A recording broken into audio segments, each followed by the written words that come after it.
Hello and welcome to American Stories. I'm Saida Pagan. Our guest today is Mary Vensel White. She is an accomplished writer, president of the Orange County chapter of the California Writers Club, and is now the owner of her own publishing company. One of her goals is to give emerging writers an alternative to self-publishing. Welcome to our program, Mary. Thank you for having me. I'm so excited to talk about everything. Absolutely. Now, before we talk about your publishing company and what you're doing, I'd like to know what are the options right now for emerging writers, the ones that possibly are not in a position to work with a traditional publisher? Sure. Well, over the past probably 20 years, things have really changed in, I think, mostly very good ways for authors. It used to be pretty limited. There was traditional publishing. You would hope to get an agent. They would then handle the book, sending it out to presses and what have you. Kind of with the advent of, all of us being able to get online and so many other aspects have changed. And now authors have kind of a plethora of choices. On the one hand, there still is, of course, traditional publishing, whether you get a publisher on your own or through an agent. And that publisher will handle everything for you, right? And also, of course, take a percentage. On the other end is self-publishing, right? Where authors, unfortunately, most of whom, or they can tend to, I shouldn't even say most of whom anymore, but can tend to be introverts, right? So, but unfortunately, if you want to self-publish, you really need to be basically an entrepreneur, right? Because you can do the behind the scenes stuff of putting the book together and getting it out there, but who's going to read it, right? Unless you have a marketing plan and all that. So, but it's great for those who want to do it and you get to control everything and it's a great option. And it used to be considered, vanity publishing. That's really changed over the last 20 years, and we have so many success stories with self-published authors. And then there's sort of all these things in the middle. There's hybrid publishing, where an author will pay basically to have a publishing company do all of the stuff. Maybe they don't have time to learn and be a self-publisher, right? The putting the book together, the editing, the production of it, the cover art, all that kind of stuff. And the issue is there's a wide range even within that, right? So you got to figure out and make sure you know what you're getting into. But it's a great option for some people if you have the money and you don't want to self-publish, but you still are going to be able to market and all that. And then there's small publishers like the one that I started. That's a traditional publishing model. It's just a smaller company. The great thing about small presses is that they're usually run by people who are very passionate about doing so because it's a tough field to get into, right?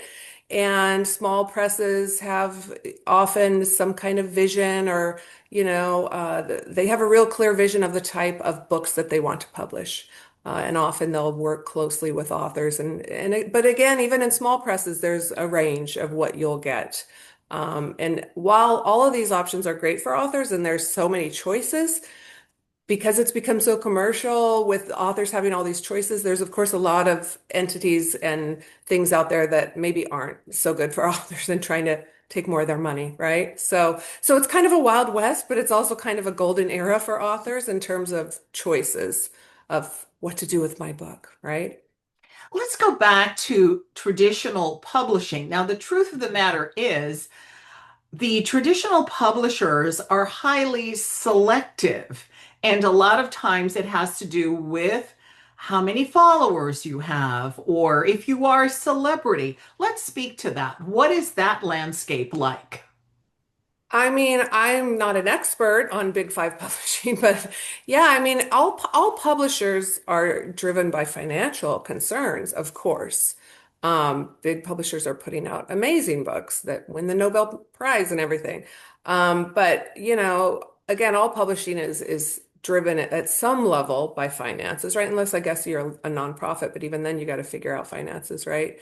But yes, we all know what books are selling a bazillion copies because we see them on Reese's Book Club and we see them in Target. And, I tend to think that, there's this high level of like, the froth on the top that are the authors that are making money, like good money, right? And then there's just kind of mid-list stuff. So even if you get a traditional publishing deal with a big five, which is everyone's dream, chances are you'll be kind of in that middle range where, surprise, surprise, you'll still be doing a lot of your own marketing.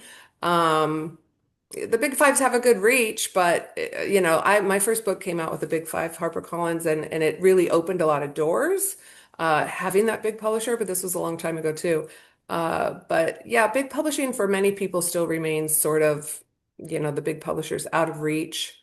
Agents are overwhelmed. It's hard to even get an agent because everybody's receiving a bazillion queries, and it's just competitive, like any arts, I suppose. It's very competitive.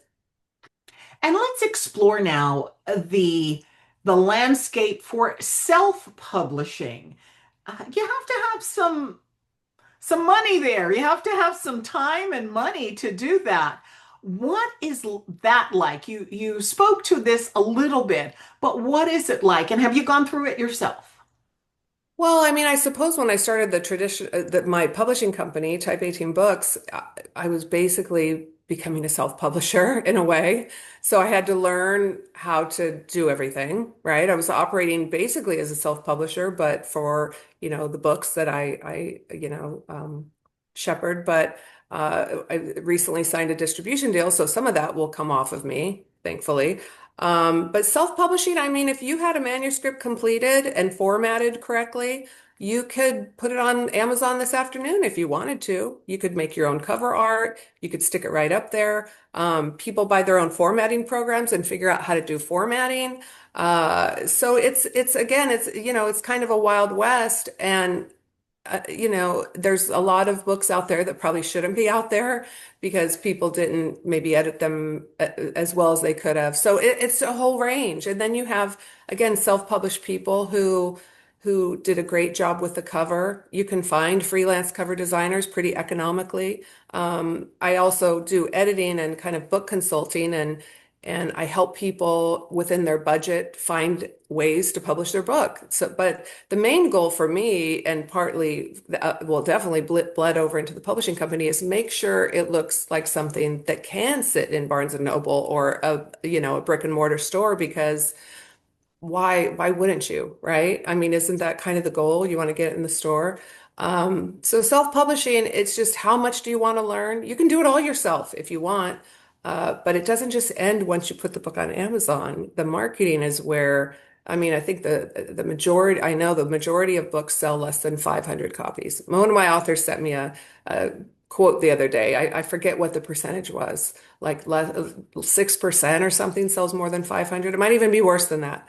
And that's because all your friends and family will buy it for you, which is nice. And if that's your goal, that's great. But self-publishing, you just really have to decide what you can do, what you can afford to do, what you want to do, how involved you want to be. And that's why hybrid publishers aren't a bad thing. If you know you don't want to do all of that, there's a lot of great options for hybrid publishers. So. Well, let's now focus in on your venture as a publisher. What is the name of your publishing company, and when exactly did you start it? And tell us about what led you.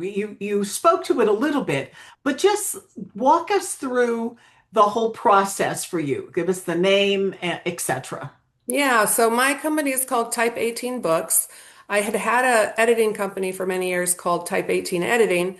And there were several things that kind of converged that got me to this publishing house without me even realizing I was headed there, probably. Like I said before, I had started doing a lot of consulting about how to publish your book. My editing had really gone into a lot of nonfiction. I still do fiction, but so I was picking up these skills and this information and this knowledge. In the meantime, I had three published books, one with a big press, two with a small publisher, and then COVID hit. Everything kind of shut down. I had a young adult book.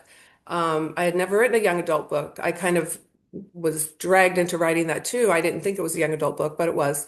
And I thought, this is the most commercial thing I'll ever write. Maybe I should just do it myself. I'm also involved with the Writers Club, and we have a lot of great speakers in that we're talking about the business side of doing your own book. And After COVID, nobody was really, signing any authors because their whole stable of authors had been writing during COVID. So that was part of it. I thought I'll get my books under my own control.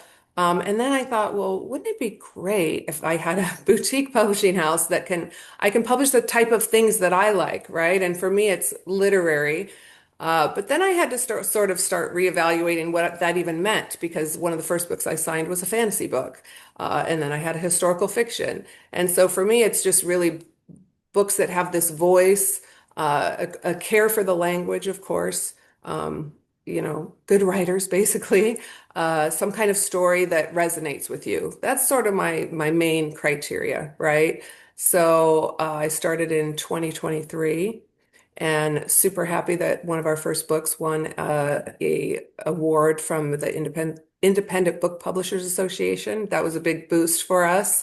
And yeah, just working to spread our wings and learn. I'm always learning new things about how to promote and what we need to be doing. And then fortunately, at the beginning of this year, like I said, we got a distribution deal with the largest distributor for independent presses. So hopefully that'll open us up to even more opportunities. Mary, you are now publishing some really interesting books. Can you give us some titles and some plots? Sure. The first one I'll tell you about, I would love to. I love talking about my authors. We have a fantasy trilogy, and the first one is called The Swan Harp. It looks like this. It is by Elizabeth Craith, who is a Canadian author. This was her first novel that came out. She had a couple other books on various things. Swan Harp is based on a 500-year-old ballad about two sisters in love with the same man, and they're also shape-shifting. They can switch from human to swan form. And Elizabeth wanted to talk about, center the book on the sister that is not often mentioned in the ballad, the third sister. And so in her imagining, Princess Kiar is heir to the human throne, and the trilogy's fantastic. And the author is one of those people that knows about so many things, has proper sword play and witchcraft and all this stuff. So it's really a great series. We have our frontless book coming out in September is called Aegolius Creek, and you can see it won an award from the Independent Publishers Book Awards, which we're super happy about. This book is set in the Pacific Northwest and it deals with the timber industry and environmental concerns as a family in crisis gets involved in this courtroom, and everyone's involved. The father has had this land forever, and he's very stubborn. He's going to cut his land when he wants to. And environmental groups try to shut him down because they believe a vole is living in his trees that might become extinct. So he calls in his grown children. One's a lawyer from the East Coast, one is an environmentalist, and yeah, all kinds of, considerations within the community. One of the things I'm really excited about with the press is that this year we got to start our novella collection. One of my aims for the press I haven't really talked about is that I like things that are experimental. I have a real soft spot for short fiction and short forms that maybe wouldn't be picked up by a traditional publisher. So we were able to release 3 novellas this year, and a novella is just a short novel, right? The first one is called Nighthawks, and this is by Michael Lloyd Gray. It is inspired by the Edward Hopper painting by the same name. And this is about a small group of people, really a trio of main characters who meet up at a late night diner, in the Midwest and become sort of a makeshift family. Madame Sorel's Lodger is by Tracy Wise. This one is based on Vincent van Gogh.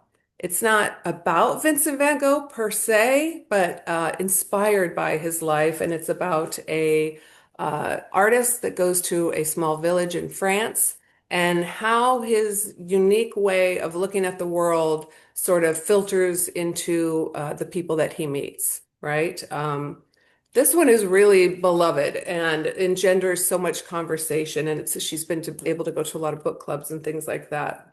And then the third one is called The Vigil. Kind of hard to see the print on this one.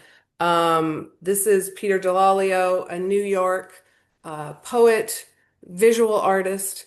He does visual art that's sort of surreal. And the way I describe the vigil is it's about a father who's a lighthouse keeper in Boston, and his daughter has been lost at sea. And it's sort of this a lamentation of grief. And the way that it's written is sort of like the way paint is layered onto a canvas.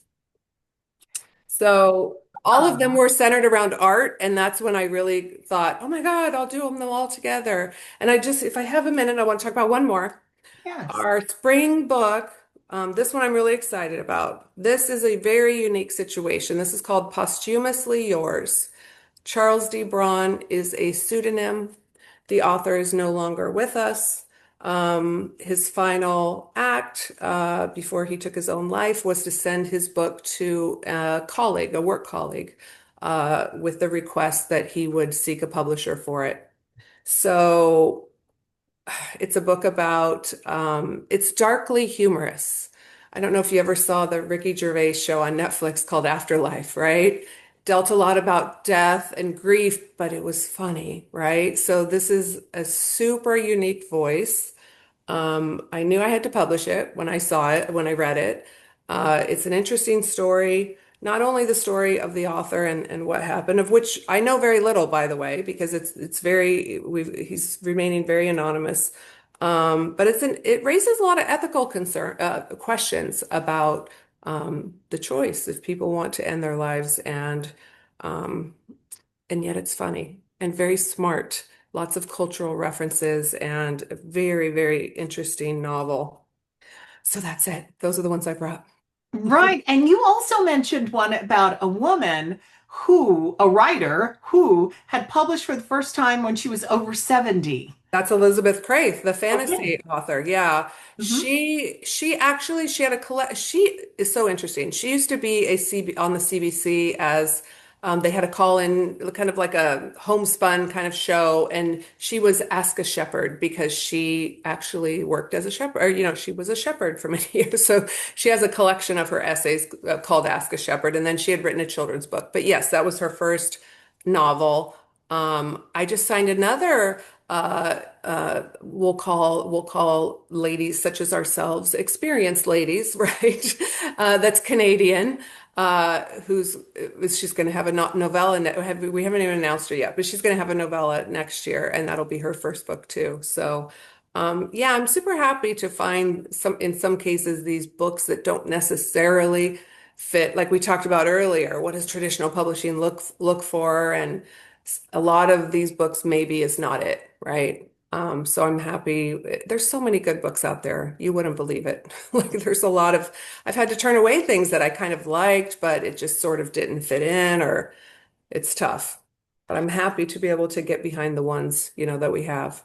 Now, tell me about the distribution deal that you've worked out and how that is going to, I mean, it's obvious, but give us details about how it's going to benefit the writers who are on your roster. Yeah, well, I mean, I hope it really broadens distribution for them, right? As I said before, we're sort of operating as a small press, handling basically our own distribution, hustling behind the scenes. It's particularly with Elizabeth, that first book in the fantasy trilogy, and me wanting to kind of explore Canadian, and I really wanted to push it to independent bookstores, and there was just so much behind the scenes, just cold calling, basically, stores and things, right?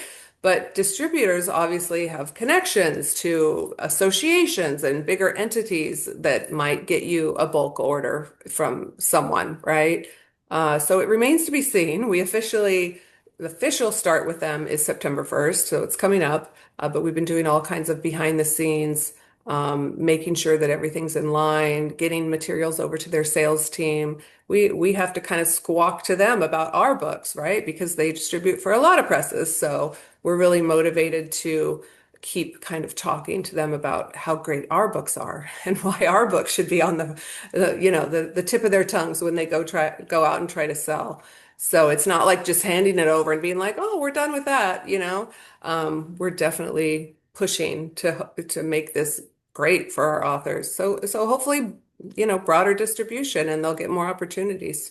Now, I'm sure there are a lot of folks out there who are aspiring writers who might be interested in working with you. I know you mentioned some of what you are looking for, but just give us a little more of a sense of what type of books you are looking for and what's the temperament of the writer. You have to work with them as well. Well, I don't know that I'd say anything about what kind of temper for a writer would I like? Oh, very agreeable, of course.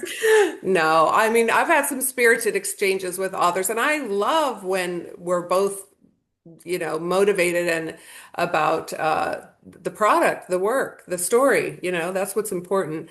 It kind of ebbs and flows. Right now, I would love to get young adult. I mean, aside from my book that I did, young adult, I've had some submissions, but we have yet to publish another young adult book. And I would love to see young adult I would love to see young adult from diverse voices and, experimental. Send me something with magical realism. Send me something with time travel, or send me a very traditional story where, there's characters that we're not going to forget and a story that we're not going to forget, right? And like I said at the beginning, I'm looking for attention to craft. I want people that I can tell, and that's where you get to the spirited discussions with authors because they're people who care about words and how sentences are formed, right? So I want to see someone with attention to craft.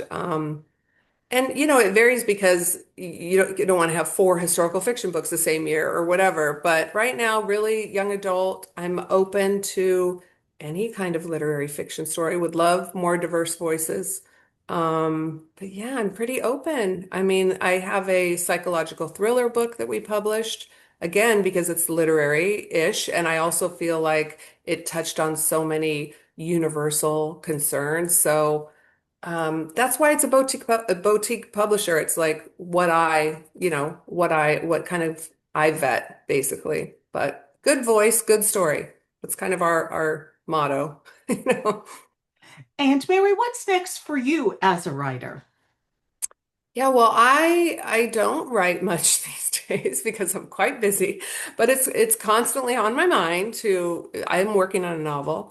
I am releasing a collection of stories in November that I'm quite proud of. It's having a good response so far, which I'm kind of surprised because I really am sort of low key about my own stuff. It's like, oh yeah, yeah, I'll do that. But the stories were written, some of them have been published, and they're all about characters facing big turning points in their lives, as I did at one point. Um, and yeah, always working on that novel. Love to figure out a way to get back to it this year. I hope I will.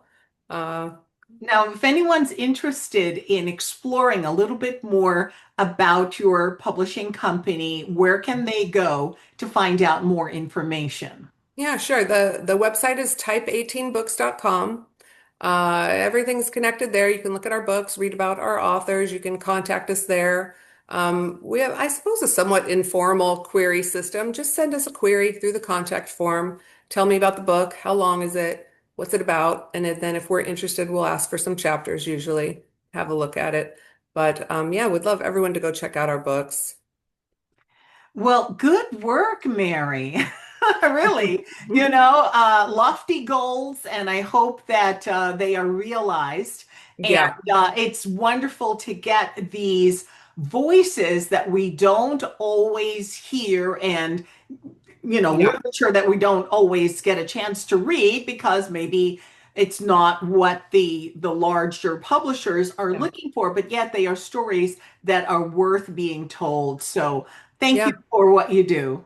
Thank you. And yeah, I mean, I totally agree with you. And I hope that readers will open their minds to, I mean, and this is not to put down those big best-selling books because I've read them and they're often very good, but open your minds to like kind of smaller presses and investigate, especially local presses or authors near you, because it's kind of fun to be involved in that way too. So thank you so much for having me and letting me spout on about some of my authors. Well, thank you. It's been a pleasure. Thank you. And thank you for joining us for this edition of American Stories. I'm Saida Pagan.